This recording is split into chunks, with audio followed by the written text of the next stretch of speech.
So, this is your inner sanctum. I must say, it's quite impressive. Why, thank you. I bought it with money. Yes? Her next quest requires her to be with you for 25 days and have 30 reputation. So I just waited a few more days and we should be good. So if we do have it unlocked, it should be under questions for you. Indeed, you must. What do you wish to know? And then under more questions. Fair enough. Ask away then, and I shall try my best to enlighten you. Now here's the moment of truth. It's supposed to be any news on current events. The fact that it's grey means that maybe it didn't work.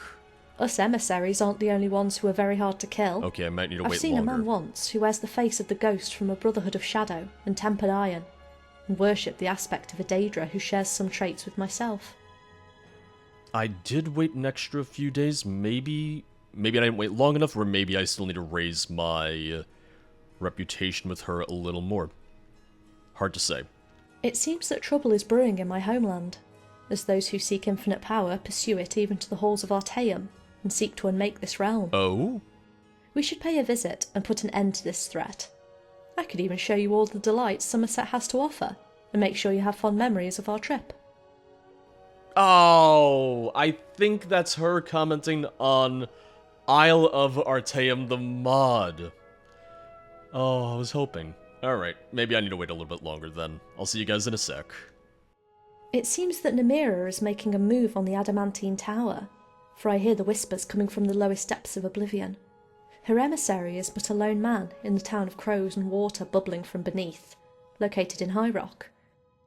If we tried hard enough, I'm sure we can find a merchant willing to take us there. It is cool kind of seeing her mention different mods though. For instance, she was then mentioning Beyond Reach, and it is kind of fun to kind of like look through what she's saying and then realize, oh, I've played that mod before. Quick aside, I may have actually missed the conversation already, because she'll mention current events, and the one for the next quest doesn't actually give you a quest marker or a quest update at all. So she may have already discussed it, and I didn't realize it because it may have even been a couple days back. I'm going to go through a couple more of these. The mod page even says, or the guide that I'm using even says, oh, you're going to have to go through it several times. So I'm going to go through it a little bit more. We're going to check High Hrothgar to see if the quest has started. It will be done. So she has a private annex in High Hrothgar. Does she have the key? I'm afraid that is beyond my ability. Oh yeah, look at that! I don't know if we have to go in here for her quest, but maybe. That, or maybe I'm not supposed to be in here, so maybe we shall leave in case I am breaking stuff, which is always a distinct possibility. Because it is me.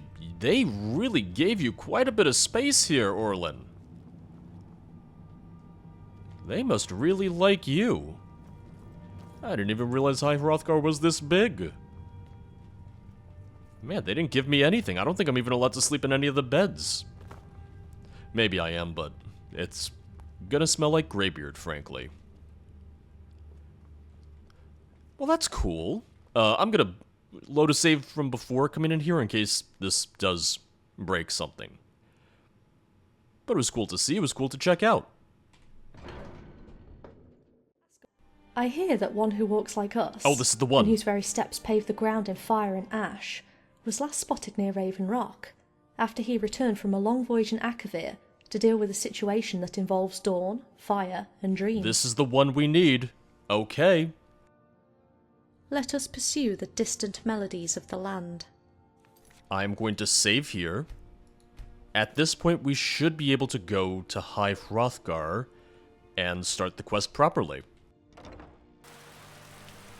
One thing to note is that you do have to be away from High Hrothgar when you ask her about news and events for that one to trigger. My assumption would be because it has to spawn the NPC at High Hrothgar, they don't want you to be there, or rather you being there might cause a conflict trying to place the person there. Now for the real moment of truth, to see if there's someone here that will yell at us. Or rather, I think they yell at Aurlyn, not at me. Bori, are there any visitors? Oh, okay, here she goes. You! I've heard rumors, whispers of you through all the land, but never imagined that you would have the audacity to travel with the Dragonborn. Hello. The one who would return all to light now walks with one who has sworn to keep the land in eternal night. The only one who shall see eternal night is you. Oh, that was fast. Wait, did that kill him? Because he's not marked as an enemy for me. I'll kill him. Because it seems like you guys were having a little bit of trouble. Man, they'll let anyone into High Hrothgar these days. May you find peace. They're letting Thalmor agents in? A little surprised by that. The songs of the dead are the lamentations of the living. Why did you attack that Dunmer agent, and why did I definitely not help with that? I'm sorry. That was quite a foolish mistake on my part. For as long as they have existed, the Thalmor have ever sought me out, whether to sway me to their cause, or for the lost secrets I hold. Now, I'm afraid they've found me again, and I need your help to stop them. I'll do what I can. I can't help you. You'll have to fend for yourself. That man didn't seem like a true Thalmor agent to me. He was a dark elf after all. And if anything, the Thalmor seemed to only really like, you know, themselves. What do you mean? For one, he was a Dunmer, and his attitude didn't match the arrogance and superiority of any Thalmor I've ever met. The Thalmor recruit all the races of Tamriel under their dread banner, and not all of them show their attitudes openly. Then he would have been undercover and shadowed you. Instead, he confronted us directly. Perhaps this agent was drunk, foolish, or simply believed himself invulnerable. Am I an agent too? Damn, alright. Just to a T. Besides, you attacked him outright instead of trying to negotiate with him. There can be no compromise with the Thalmor. I agree. They are a blight upon Tamriel, and must be purged. Preach it, sister. I think you wanted to silence him before he revealed anything else about you. You killed an innocent man to save your own skin.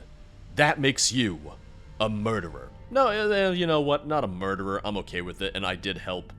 Bori out here is just living his best life. He doesn't mind. But I want to know what you're hiding. Very well. I acted in my own interest. Yes, I know who he was, and why he sought me out. And who was he then? That man was no Thalmor agent. His real name is lost to time, but you and I know him as the Nerevarine. What? The one who freed Morrowind from the shadow of Dagoth. Excuse me, what? As for why he sought me out, I believe he has found an arcane formula of immense power, and believes that only I could decipher it. As I said before, I have ever kept great power at bay, for it could unleash a doom unseen since the dawn of time. His intentions, however, are unknown to me. We should seek him out, on an ashy island far to the northeast, and learn what we can.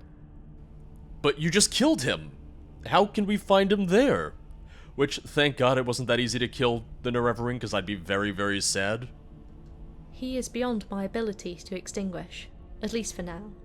As are you, Dragonborn, as well as myself, for we are all emissaries to this world of waking dreams. Fear not, he shall be waiting for us there, hopefully with the answers we seek. Darkest Awakening. Question the Nerevarine. You know, just casually question him, you know. You were him, now you're not. Alright. Captain Gjallan does the business around here. I'm just a ship's mate. I've said it before, I'll say it again. Not enough mods use Solstheim. So anytime we have a mod that uses it, I am very happy. Question the Nerevarine. Just want to see what the quest itself says. I've been directed to Windsong Cave, far to the northeast on the ashy island of Solstheim. The entrance is said to be near the Sunstone. Reliable sources have also led me to suspect that the person who attacked my companion, Aurlyn, previously, is none other than the Nerevarine, who can seemingly return from beyond death. Questioning him about the situation at hand would prove to be most beneficial. Man, wouldn't that have been nice? I couldn't return from death, or from beyond death when I was, playing Morrowind. Turns out the Nerevarine, learned a few more tricks after their time in the Elder Scrolls 3. Captain Gjallan does the business. Stand. Oh, I finally get to use my new weapons, and, well, honestly, Asphalt are kind of strong at times. Oh, Aurlyn, you know what? Your spells are great. Your spells are really, really, really, really useful. Mainly when you send people flying. It's really nice for me. Come, taste the sting of Do it again. defeat. Make him fly. Make the bad spawn fly. Or You die. find Die, peace. fly, they rhyme. I'll take it. Now this should be Windsong Cave. Man, I really didn't have fighting the Nerevarine on my bingo card. It's a weird out-of-body moment. Killing your previous player character, or I assume we're going to kill our previous player character. Like, somehow I have a feeling we're not going to be singing Kumbaya by the end of this quest and just best of friends.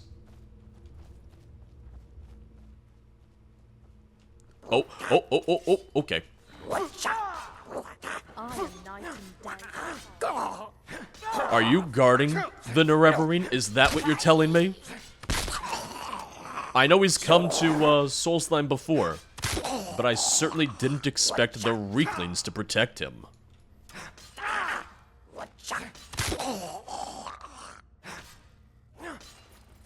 Oh, hell yes.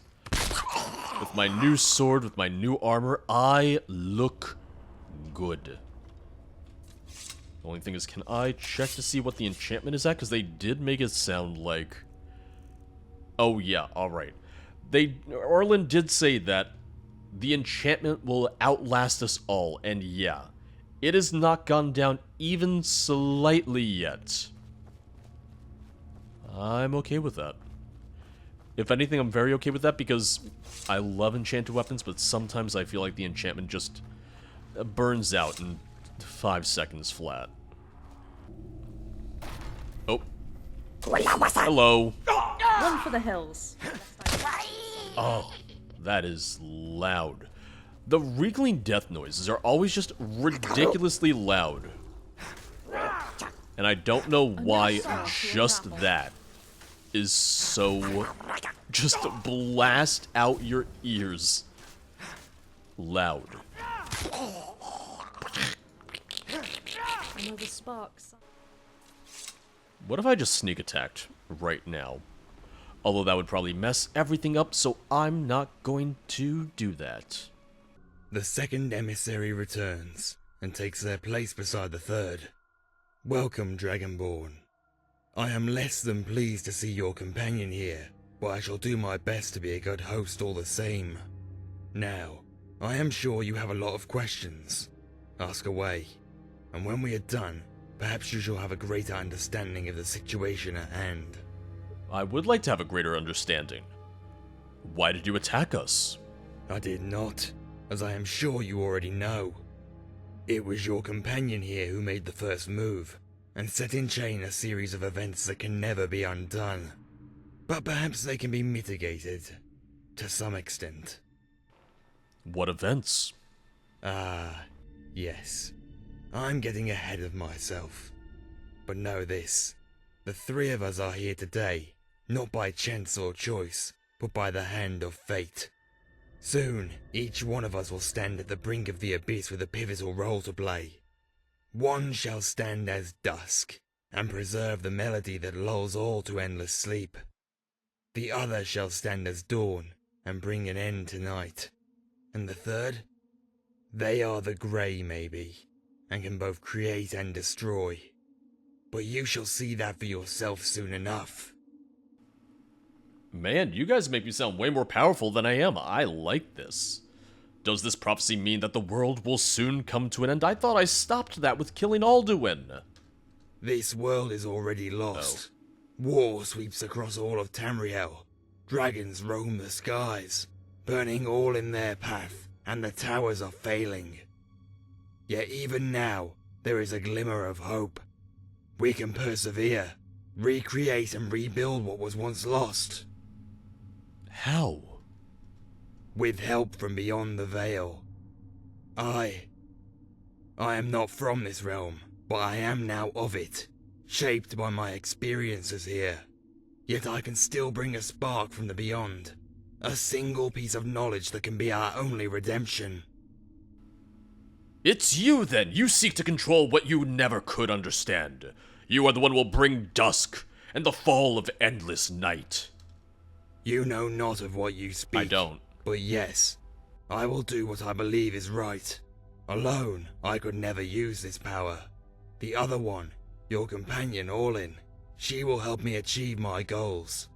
Now, I'm afraid I must leave you, for I still have a final task I must attend to. What if we had just killed him? Because granted, I'm sure he would still have another body just in his back pocket he could use, but still, just because I don't really like him.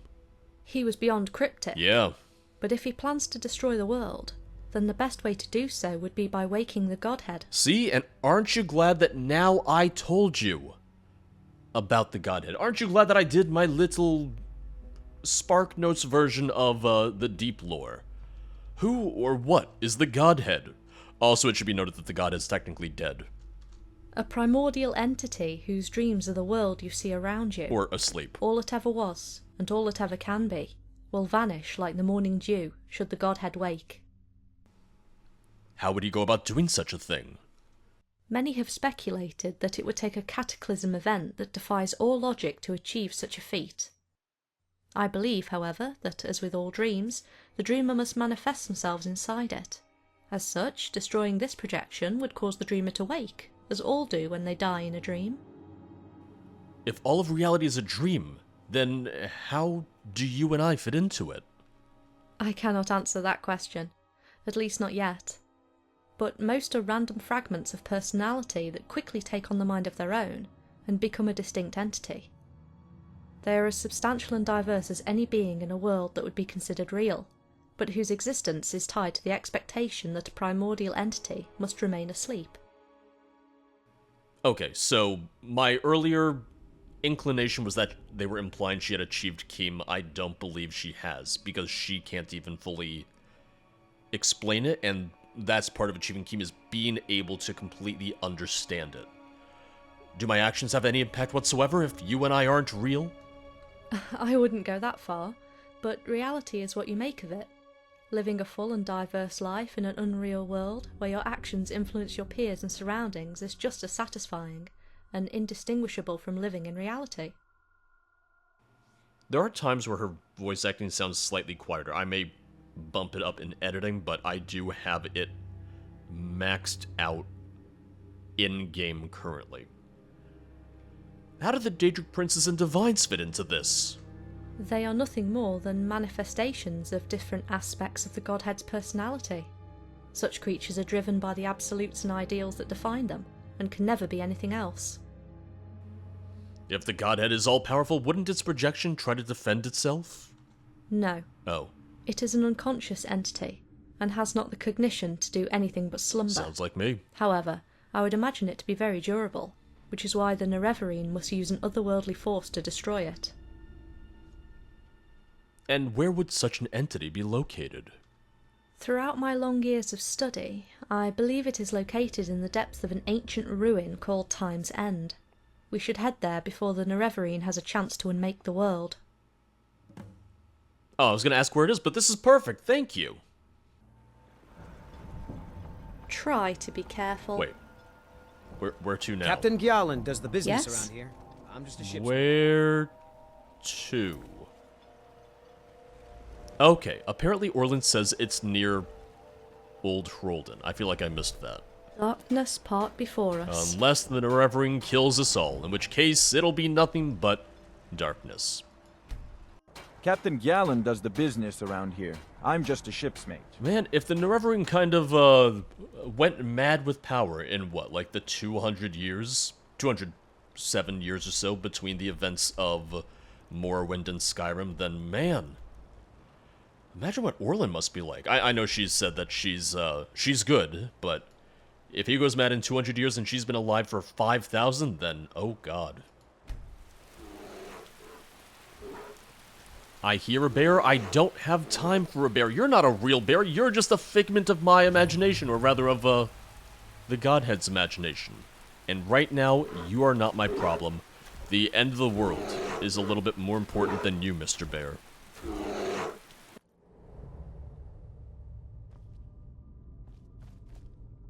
Wait, a Reaver came here too? I never see the Reavers leave Solstheim. Did the Nerevarine hire Reavers and then kill them?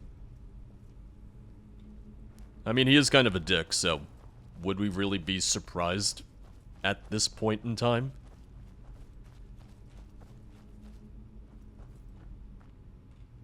I'm not sure why the marker's pointing up there.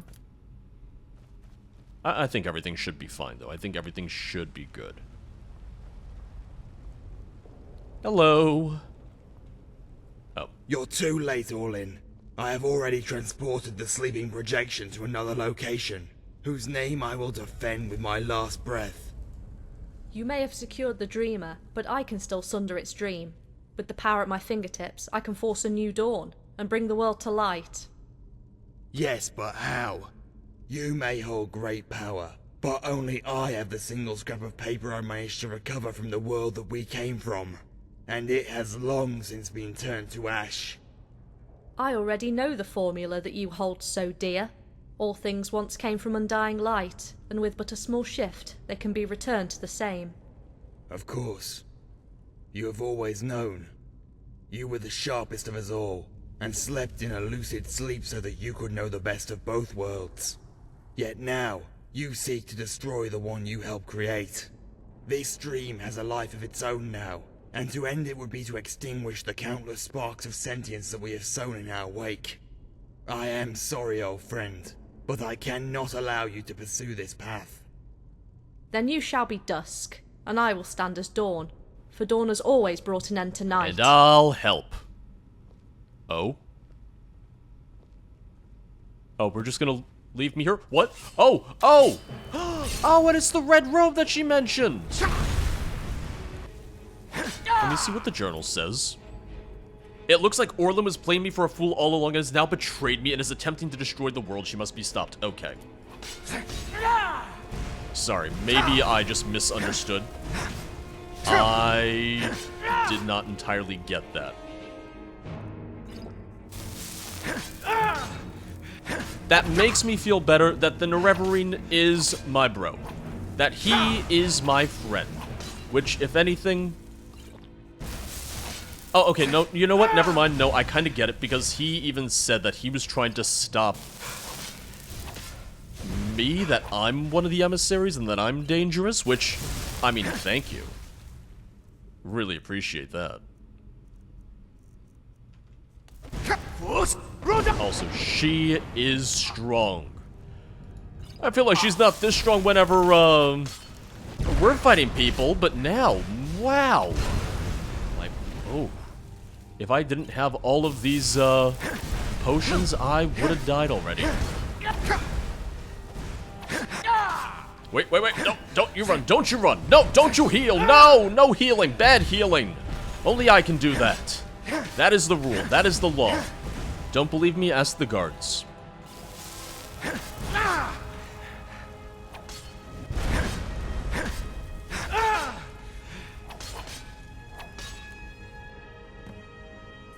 Wait. Defeated? Aurlyn? Speak to Aurlyn. Oh no. Hello? I'm just gonna make a save. Surprised? You must have thought I betrayed you and managed to destroy the world. That's what the quest told me. What? Why? Why would you commit such an atrocity? In truth, that is not far from what I have done. Yet, as one story ends, another must begin. You and I, we know this better than anyone. Stories, they are the only reason we exist at all. Speak true, what did you do? Is the Nerevarine my friend or not? I need to know now. I have given all mortals a chance to write their own stories, instead of being a part of another's. Don't look at me like that. You know as well as I that the world we visited was a prison, one with bars not of iron or steel, but with words. Words that were written at the dawn of time, and that no mortal could hope to change. Even we who walked the edge between worlds were as much a captive as anyone else. So you ended a deterministic world to create one that is governed by random chance? Yes, now there is no longer one dream, one vision, one story, but many. Mine, yours, the shopkeeper's who stands behind his stall under a crimson sky, the little girl's who runs along the seashore with salt in her hair, even the drunkard's who finds blissful unbroken solace at the bottom of a flagon. All of this accumulates to a world we can all share in, live in, breathe in. Now no longer do we dance to the tune of a singular mind. Rather we each play our own unique melody, and each note adds to a masterpiece created not by one, but by the many. But how did you manage to keep everyone from being destroyed during the transition? The Godhead may have been the dreamer, but I have ever been the architect that shaped the dream that would last 1,000 years. Just as a storyteller finds his creations take on a life of their own after countless tellings, I have peered into the eyes of every mortal, known their inner self, and used my accumulated knowledge over untold eternities to recreate the world anew. So this is your dream now? No. Oh, okay. This world has a life of its own now. From darkness there must come a dawn, and from dawn comes the minds of all. I have given each mind a dream, and made it interconnected with the tapestry of all. Before, none but us, the emissaries, were truly real. Now, I might have sparked this world, but it will not end even if I am undone. To call it real, that might be a more appropriate word than any other. As for myself, I know not where this world lies in relation to the one we came from, but I do know that I have severed all ties with it. Perhaps I have forsaken my true self for an exiled realm, and that I now physically lie in a sleep akin to death. As do you, but for now I will walk in this new world, as an equal to all, and will enjoy it while I can, for while I may not last, this new dawn is here to stay.